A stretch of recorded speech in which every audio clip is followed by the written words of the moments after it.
Hello, Year 6. Welcome to your literacy video for Thursday. Well done with your editing work yesterday in literacy. You all did an absolutely brilliant job.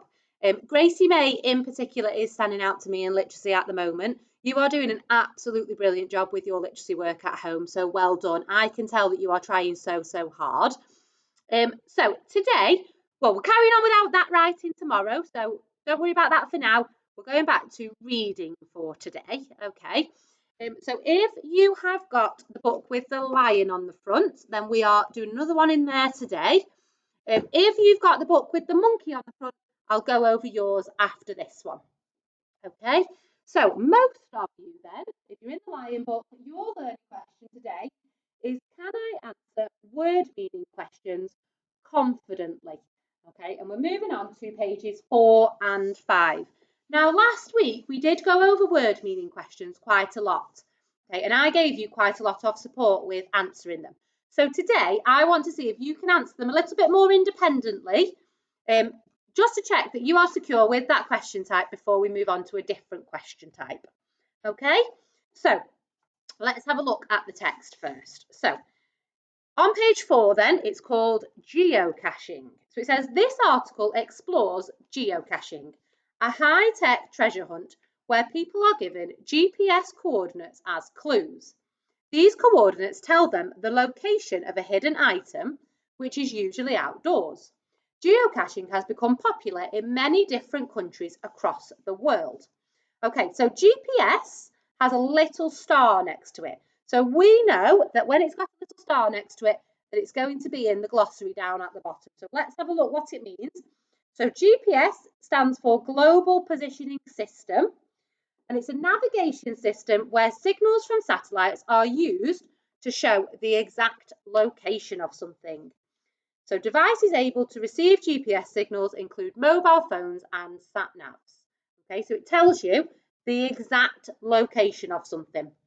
Okay, so as always then, I want you to have a good read through the text, highlight, underline or circle any words that you're unfamiliar with, and then pop onto dictionary.com and have a look what it means. Okay, so once you've done that then, come back to the video and I have got some starter questions for you to have a go at. So question 1 says, geocaching as a genuine sense of mystery and adventure. So that's the sentence I've copied from the text. Your question is, what is the meaning of the word genuine in this sentence? Okay, so if you're not sure, you can go on to dictionary.com, type it in. So the word is genuine, isn't it? Okay, and then you can have a look what it means. But just be careful. I don't want you to just copy the definition down, because I know that sometimes we copy the definition down and we don't even really know what it means. If I asked you what those words mean, you wouldn't be able to say. So make sure in your answer you only write words you understand. So this says, possessing the claimed or attributed character. I don't really understand what that means, so I'm sure you don't. Quality or origin, not counterfeit, authentic. Now, I know authentic means real. Counterfeit means fake. So if it's not fake, it's real. Okay, and then it says real. I know what real means, so I can use that. So your answer then would just be, what is the meaning of the word genuine in this sentence? It means real. Okay, so then let's just check. Geocaching adds a real sense of mystery and adventure. Yes, it fits and it makes sense. Okay, so I've done the first one with you. This one is question 2. So question 2 says, participants use GPS-enabled devices to navigate their way to a specific set of GPS coordinates. What is the meaning of the word navigate in this sentence? Okay, so I want you to have a go at answering that one. Remember, you can go onto dictionary.com if you want to, but have a go and make sure you only write words or phrases that you understand. Okay, so that's question 2. And then last one of these ones then is question 3. It says, it could be a tin hanging from a branch or a Tupperware box in a tree cavity. Okay, so this is the word that we're looking at. What is the meaning of the word cavity in this sentence? Okay, so have a go at that one. And don't forget to take a quick picture of those 3 starter questions for me and then your work in your book as well. Okay, let's have a look at the questions in your book then, because I think you will be able to do these as well, because that still only adds up to 9 questions and we do more than that in school, so I'm sure you will be fine with those. So, question 1 then in your book says, why do you think the author uses the word pirates to describe people who look for geocaches? Now, think about pirates, think about what pirates do, and then have another read of this title, of this headline. Challenge yourself with a GPS assisted treasure hunt. That's your hint. Okay, use that to help you answer the first question. Question 2 then says, find and copy one word from lines 8 to 9 which makes geocaching sound exciting. Okay, so I've snipped the lines 8 to 9, so this is the part you need to be looking in.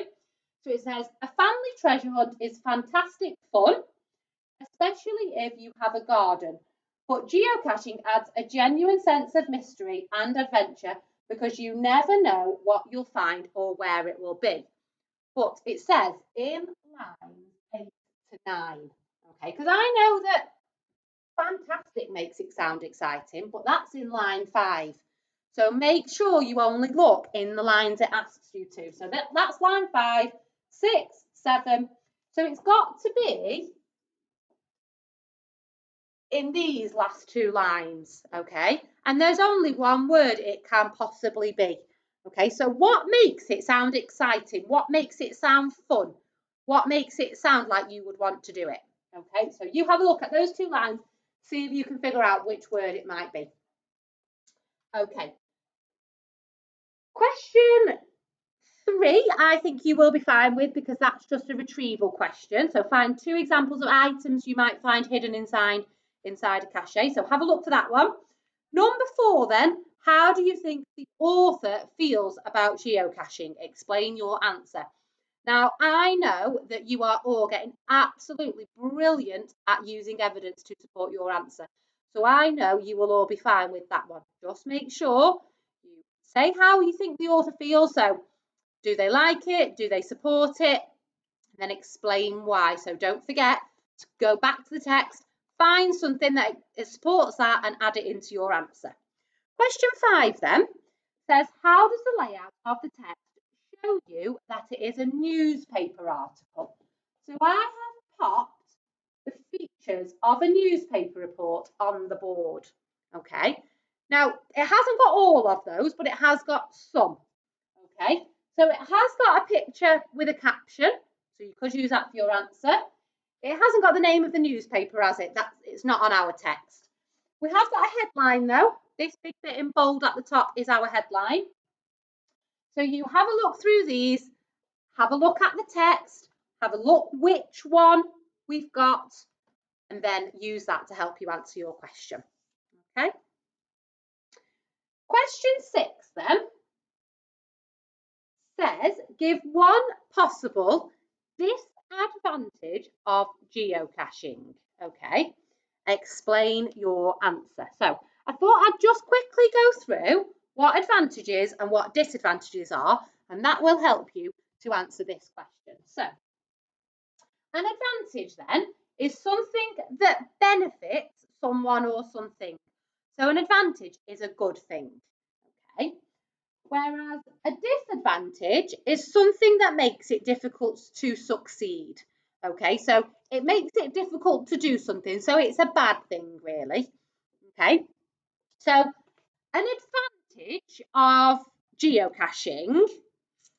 So I'm going to look in the very last paragraph. It says it's active, it teaches map skills. That's an advantage, isn't it? Okay, so let me just get my pen ready. Okay, so That's my advantage. It's a good thing about geocaching. Okay, it teaches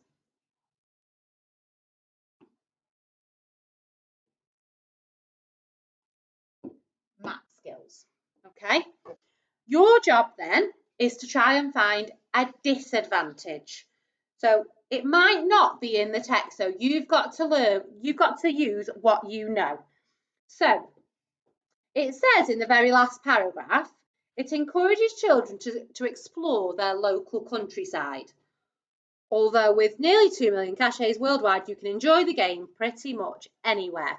So have a think, what could the dangers be of encouraging children to go and explore the local countryside? Have a think, would your parents or grandparents like you going out into the countryside by yourself? Have a think, what could the disadvantage be there? Okay, and that can be your answer. Okay, so that's your reading for today.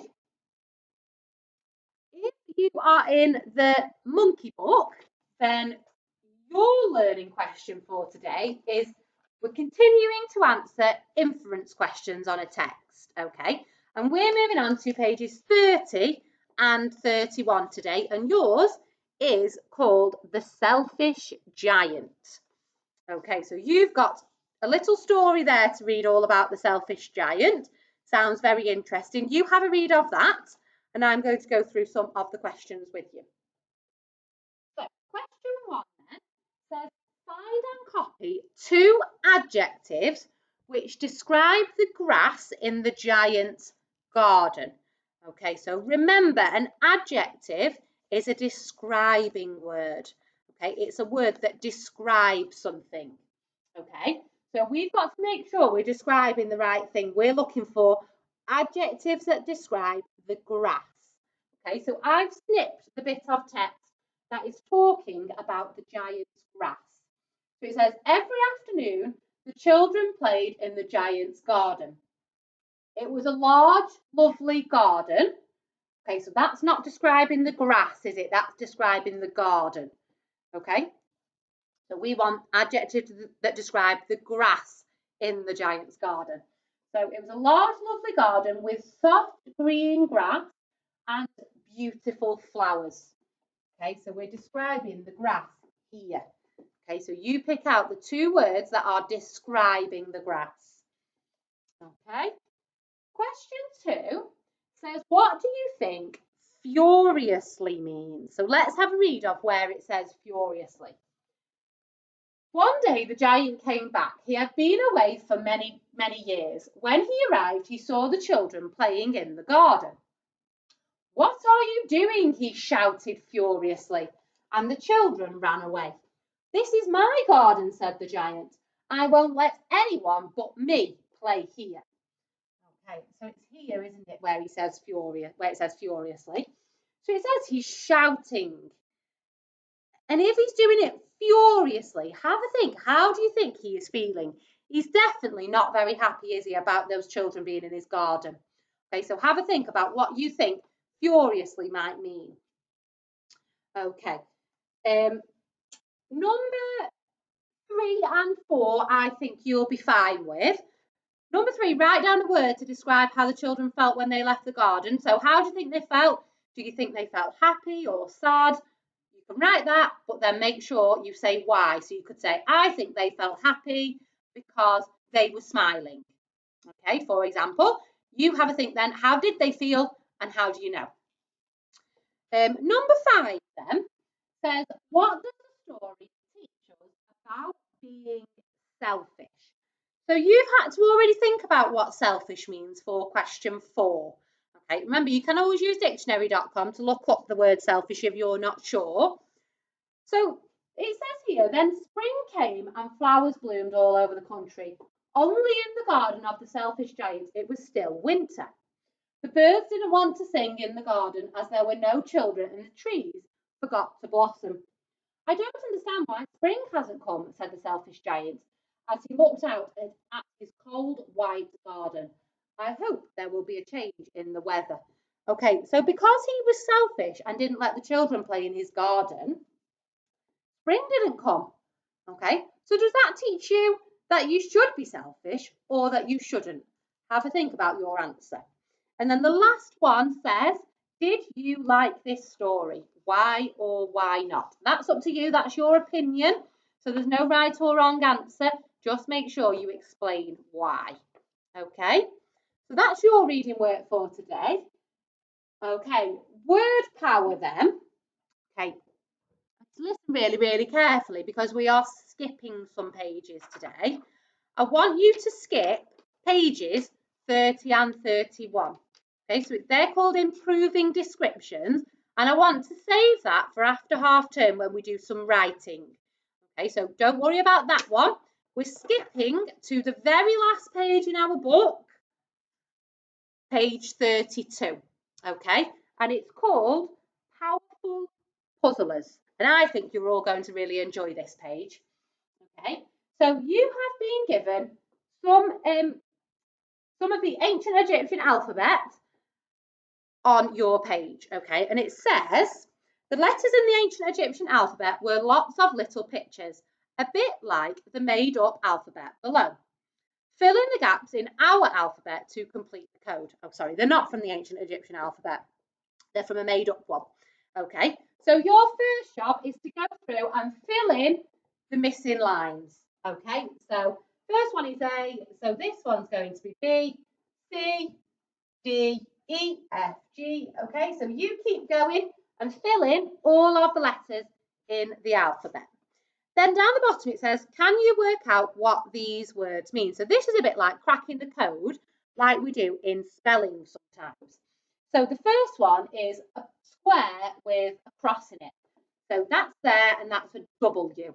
Okay, so your first letter will be a W. So you go along and work out what all of those other ones mean so that you can work out what those words are. Then down the bottom it says, use the made up Egyptian alphabet to write your name or a message to a friend. Okay, so you've got to draw all the different symbols to write something on that line. Okay, and then you could either send it to a friend that's in our literacy set and they could use their alphabet to help solve it, or you could send it to me on an email and I would solve what your word is. Okay. So that's all of your literacy work for today. Don't forget to send me a photo of how you get on. Don't forget to take a quick photo of those first 3 word meaning questions and then the ones in your book. Okay, and don't forget to log on to Edshed at some point and practice your spellings because we've got our spelling test tomorrow, haven't we? Okay, see you all tomorrow.